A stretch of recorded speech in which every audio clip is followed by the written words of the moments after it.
So thank you for bearing with. I'm not the chair, although I've done most of the talking so far. I'm going to hand over to Ruth Ely. Okay, thank you, Francis. TIDE and the Life Story. Yeah, you just froze there for a second, but thank you for that introduction. I'm delighted to be chairing this session. It's a matter quite dear to my heart.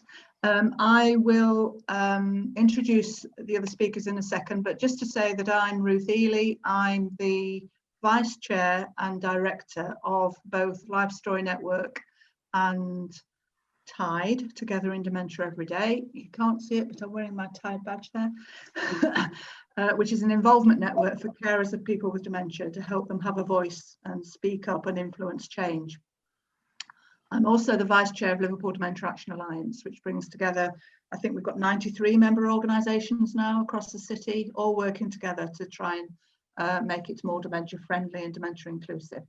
So just as a brief introduction, we decided that we'd run this session following the cancellation of the national conference that we tried unsuccessfully to run a couple of weeks ago, because home is something that's important to all of us, and we've all been spending a lot more time at home recently, whether that's you're someone with dementia, you can't go out as much as you wanted to, services have closed, carers looking after people with dementia, whether that's us working from home, working remotely, whether it's for whatever reason that is, or you might be shielding. We've all spent a lot of time at home, and I think it's helped some of us to think about what home means and what's important to us. So it seemed a relevant theme for this time, but also it gives us the opportunity to introduce some ideas and some concepts and some lived experiences. So as a prelude to that, I'll just ask Wendy just to say 2 words about who she is. Some of you will know her already because of her reputation as an author, but just a couple of words about who you are, Wendy. I was diagnosed in 2014 with mixed dementia. Is that enough? That'll do for now. We're going to be having a chat in just a second. Moira, do you want to introduce yourself? Hello, I'm Moira McLaughlin. I look after my husband, Dave, who was diagnosed with dementia coming up for 6 years ago with Alzheimer's disease. I'm also the secretary of the Liverpool Dementia Service Users Reference Forum, known as SURF, which is a subgroup of the Dementia Action Alliance, and I'm a member of TIDE as well. Great. And Penny? Hello, I'm Penny. I'm an associate with Life Story Network, so I guess I'm a retired social worker,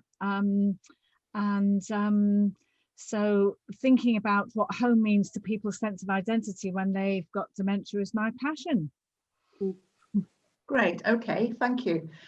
Okay, Wendy, we had a few chats before the session was planned, and when we were doing that, you told me that you can't use the telephone easily, so we arranged to talk by Zoom instead.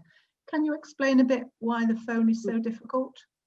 Well, I haven't used the phone for ages because I can't see people, and more importantly, they can't see me thinking. And people get embarrassed by silence on the phone and think I simply haven't heard, and then start asking me another question. So I just get in a big muddle with using the phone. So it's easier just not to use it. I can do FaceTime, text, email, Zoom, everything but the phone. So during this lockdown, it's been really hard for me because my GP and my hospital only offer phone consultations.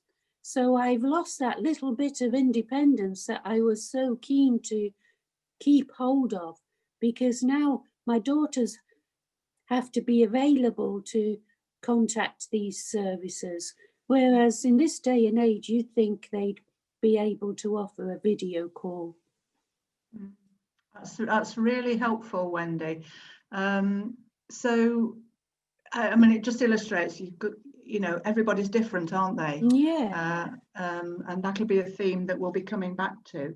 But you have got a smartphone, haven't you? So, Yeah. so how do you use that? Well, texting is the main usage, but also for navigation. My daughters can track me on our phones. So if I get disorientated, I can just text them to say, where the hell am I? And how do I get home? Before lockdown, I used to use it a lot for traveling, using the train app. I've got lots of apps on my phone, which I find useful. So it would tell me what time I was due to arrive at a certain station and what platform I was due to arrive on, so I could work out ahead. It wouldn't be new when I got there. And also if I had to change trains, I could find out what platform my next train was going from, just to save that initial panic when I got to the station. But lots of apps are now redundant at the moment, of course, because I'm simply staying at home. But it would be interesting to know if they make sense to me when I do get back to using them, because that's my biggest fear. Okay, I've certainly had to learn a lot since lockdown about Zoom. I'd never used Zoom before. I don't think I had anyway. We now use Microsoft Teams quite a bit. The NHS uses Teams, which I don't find terribly user-friendly, but you know, that's what we have to do. There's FaceTime, there's Skype, there's all these things. You mentioned that you'd started to use some technology before lockdown. Yeah. Did that help when it came to lockdown, that you had some experience? Yeah, absolutely, because I wouldn't have been able to have anybody here to show me how to use something new. So I was fortunate that I'd used Zoom before, because every Monday I meet some of my female playmates, other people with dementia, as I call them, on Zoomettes, all women living with dementia. And we've used Zoom for the last year or so. So it's enabled us, even in the last year, to stay in touch, even though we're miles and miles apart, and some of us have never met in real life. But it's that, I call it my other family, my playmates. We even made a video to help other people, to show them how to use Zoom simply, because it can be really complicated, especially when you're sent a whole load of instructions instead of just click here. That's the simplest thing. Yeah. But FaceTime I've always used with my daughters. They showed me how to use that. So again, it's the patience of others that led me to not being isolated during COVID. Right. It's interesting because we were hearing, we've had our quarterly Liverpool Dementia Action Alliance meeting this morning, and the SURF group were reporting back that although it works for some people, some people with dementia find Zoom really confusing. They can't work out what's happening when there's a face on the screen talking to them. It's not the same as watching the television, because that's not interactive, and they don't quite get it. So it doesn't work for everybody. No, one of my playmates thought they were watching the television and wouldn't talk because they didn't understand that concept. But they still come over every week because they know the people that they're watching. So it's it's very difficult. Yes. Now, when we were talking a few weeks ago, I was fascinated by how you use Alexa. Do you want to tell us a bit about that? Yeah, thank goodness she's upstairs, otherwise she'd start talking now.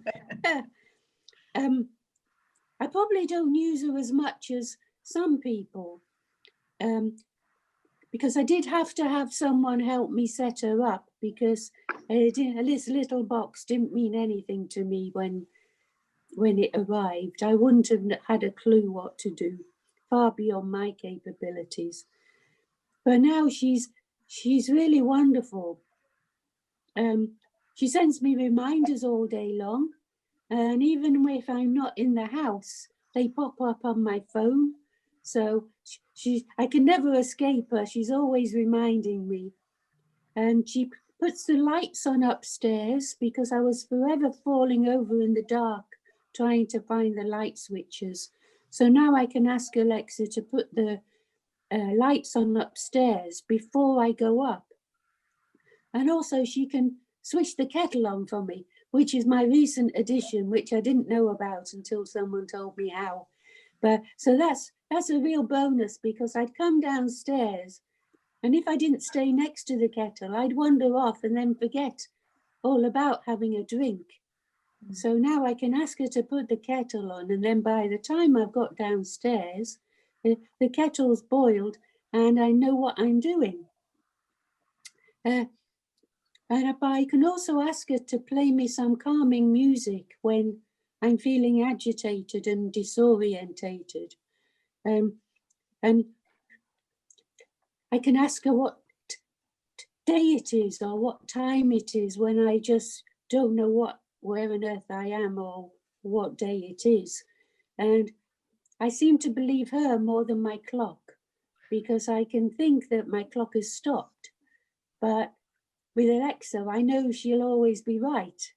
So that's another thing. But it's also quite comforting to have her in my room at night, because I live alone.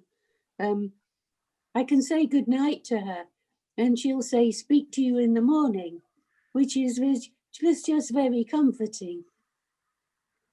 I just find that fascinating. I don't have an Alexa, and I don't particularly want one or need one, but it never occurred to me that it could be so useful for somebody in your situation. Yeah. And again, particularly when you're on your own, somebody, Yeah. it's the voice, isn't it, that responds to you. Yeah. And she knows my name and everything. Yeah. So, she'll call me Wendy, and it's just nice to have some company sometimes. Okay. Do you have any other gadgets at home, for example, helping you with cooking? Well, I can't really cook anymore. I can't coordinate pans and timings and ingredients. I get in a right pickle. But I can use the microwave, because I actually have a sticker on it telling me what to do and what to turn, and just simple instructions that tell me how to use it. And the advantage of the microwave is it switches itself off, whereas the oven doesn't. So I can disappear out of the house if I've got the oven on and not think anything of it, and come back to I don't know what. But the microwave switches itself off. So I often find things in there that probably I put in last night, but at least they haven't burnt the house down. Okay. Now, there are obviously a lot of health and social care professionals listening to what you're saying.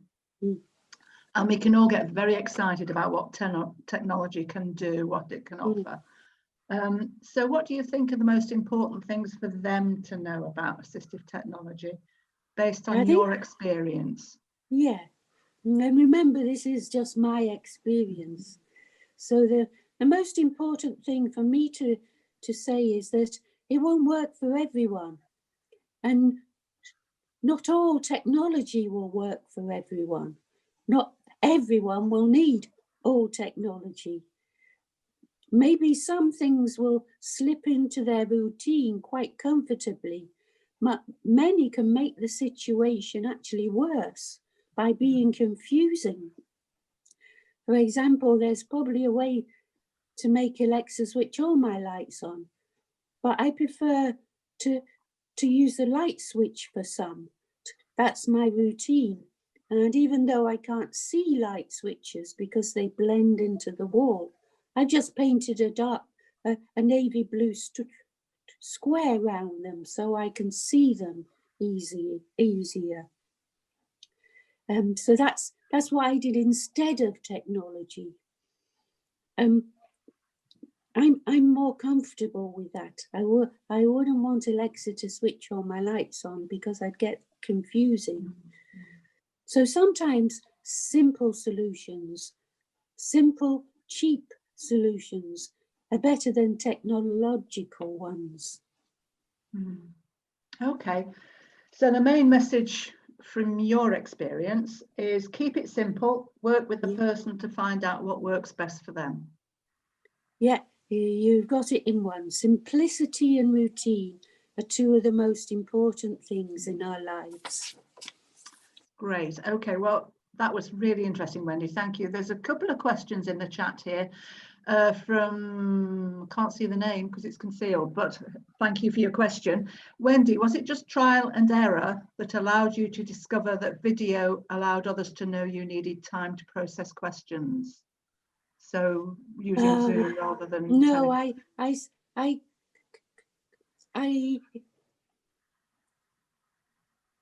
immediately thought that when I was using the phone, because people, I just wasn't comfortable. People would interrupt, they'd speak fast, they'd rattle off questions. So I stopped using the phone very early on. Okay. And I actually started just saying random things just to get rid of them, which I know lots of other people do. And so we might give the wrong answer just to get rid of you. So it's... Okay, we'll bear that in mind. Right, there's another question here. May be difficult to answer as we've been restricted, but would you expect to take Alexa with you if you went somewhere else? No, because she pops up on my iPad. Everything I got set for her to remind me about the important things, or I can even switch the lights on to make it look as though I'm here when I'm not. Right. So all those things I can still do, even when Alexa isn't with me. She's a very clever little piece of, a little round box. You'd be amazed. Okay, thank you, Wendy. That's been super. And if you haven't read it, everybody out there, please read Wendy's book. It is the most insightful account I've ever read of what it's like to live with dementia. And I know that's you will say that's just your experience, Wendy, but it's so helpful. It's called Somebody I Used to Know. Everybody's voice is important, and I'm just lucky to have written my book. Yeah, well, it's great, and I highly recommend it. Okay, there may be other things that crop up during the session, Wendy, that you'll be able to comment on or want to comment on later. So thank you for that. I'm going to move on to Moira.